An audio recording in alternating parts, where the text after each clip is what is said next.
Like the bees are active today. Time to get my sweat on. I'm going to start honey harvesting.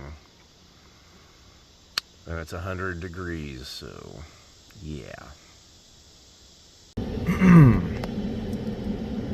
Goodbye, ladies. We got 3 supers there that we're going to harvest. I'm leaving a lot behind so I don't have to feed them. I say a lot. I mean, they've got a lot of food down in their bottom deep brood box. And the ones that have a single medium on top, the brood chamber is maybe like a third full of honey. So I'm gonna save a lot of money not having to feed them any sugar syrup. But we got 3 back there, 3 on that stack, and then 3 more on that stack. So we got 9 full supers to harvest. And we don't have to worry about feeding them. And that freaking hive right there, I'm telling you what, I didn't use smoke on any of these hives the whole time. It's always this hive down here on the end. Golly, they chased me down the road 100 yards. I pulled 1 super off the top of them and put it on that last stack there, and it was just a cloud all at once. Like 500 of them suckers came at my head simultaneously, and I had to get out of there even with my suit on. So see you later.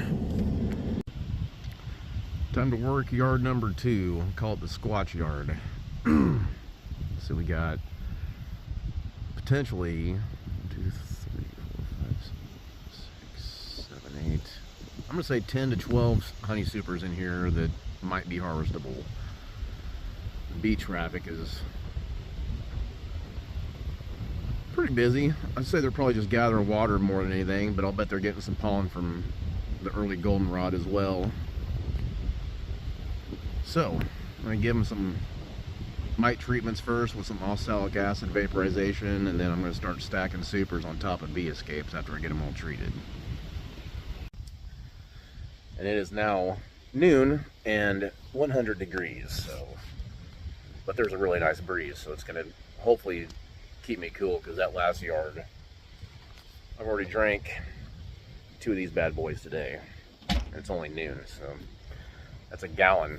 I'm on gallon 1.5 right now. Let's see what happens. Last hive at the squatch yard. Look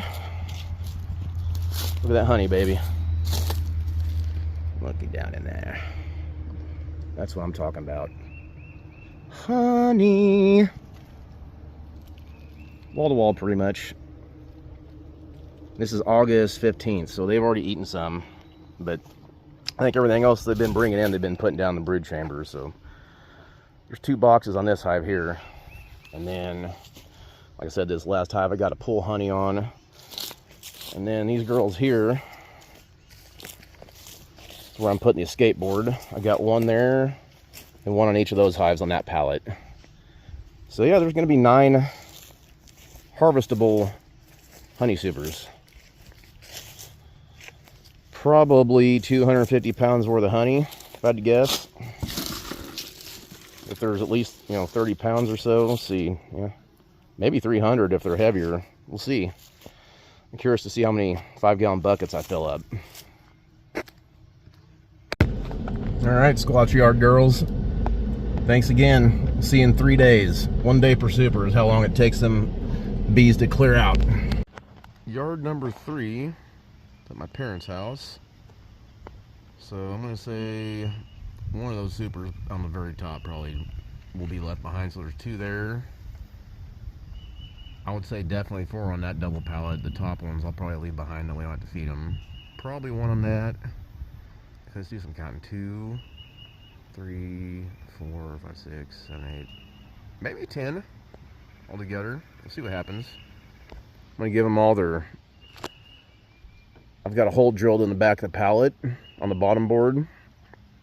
And I'll show you. Use this vaporizer. There's a DeWalt battery on the bottom. You just turn the switch on and it warms up to 445 degrees Fahrenheit.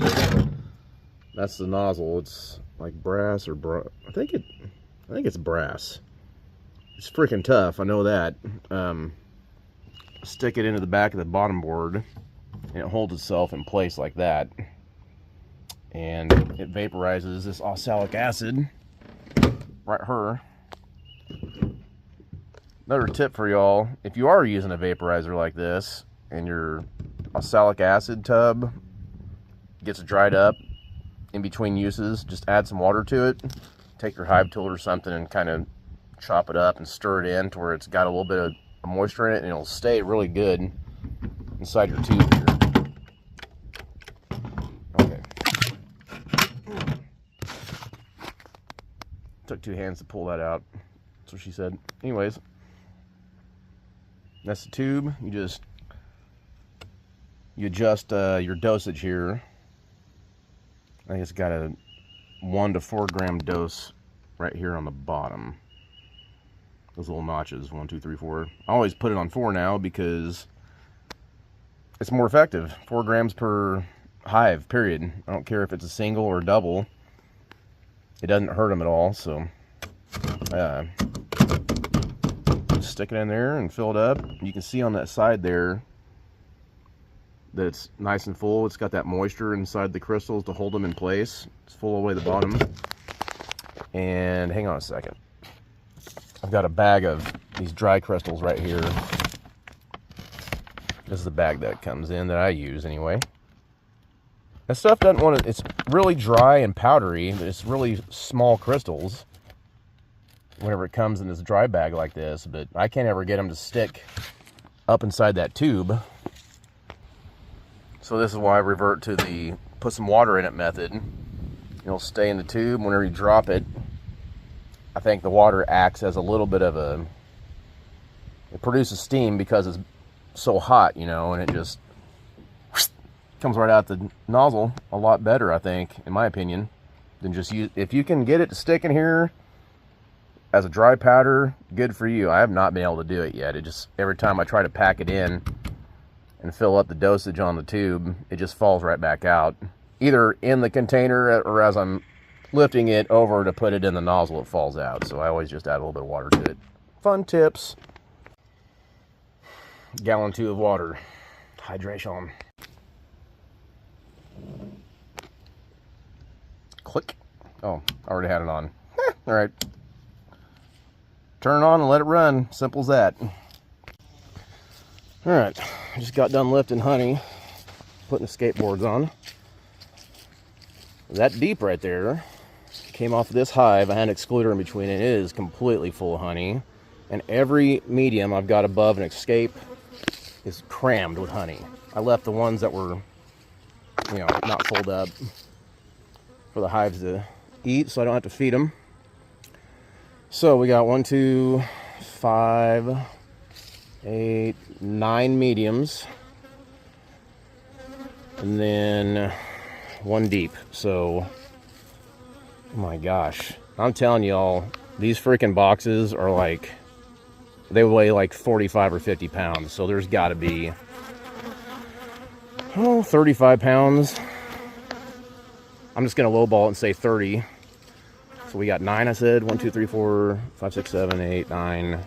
That's 270 plus at least 50 minimum in that deep box. That sucker is heavy.